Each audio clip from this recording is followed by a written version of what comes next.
He said, fine.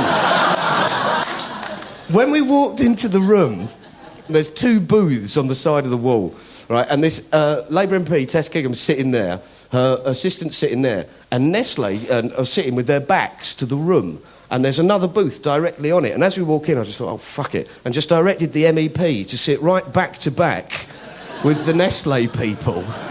And we start doing this interview. And after the interview, I've finished, and we'd explained all this stuff to him, and he said, thank you very much. I said, should we just show it to Nestle? He said, yeah, all right. So we just walked round.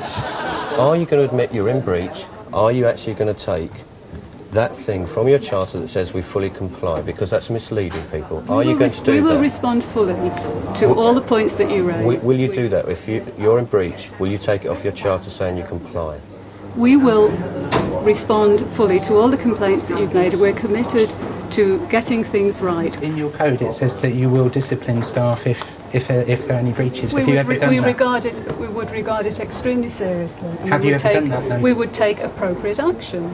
Have you ever done it then? I will take all these things back to our head office and we will come back with a full response. I mean, sorry to hammer this on, but I mean, it is a really simple fact here.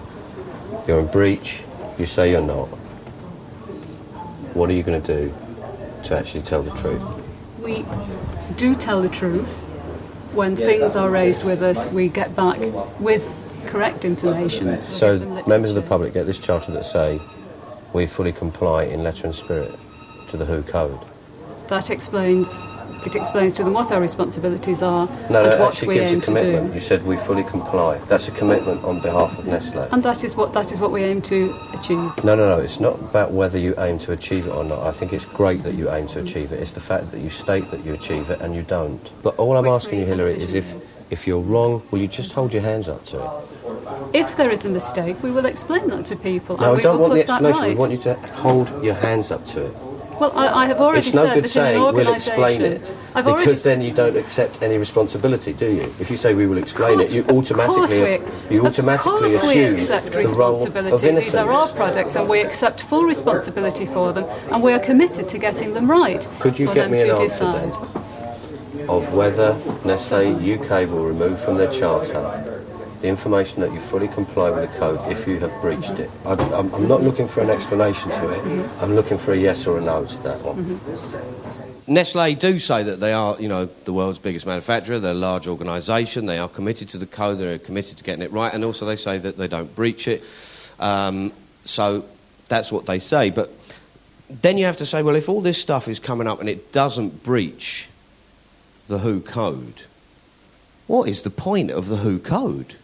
What's the point of having it? If the WHO code has been breached by Nestle on some of these examples, then what can you do about it, and when are Nestle going to hold their hands up to it?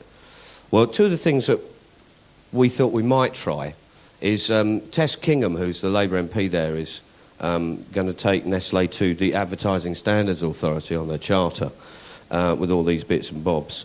And also, can we just show the last bit with Richard? He's such a lovely, cuddly bunny. But if we could just show what Richard's going to do. And I undertake to raise that on the floor of the European Parliament and to make a formal request to the European Commission to undertake an investigation with a view to infringement proceedings. You have to decide for yourself what you think of their charter. You have to decide for yourself whether you think they're breaching the code. And if you can have such a thing as brand loyalty, you can also have such a thing as brand disloyalty. Thanks very much for coming along tonight.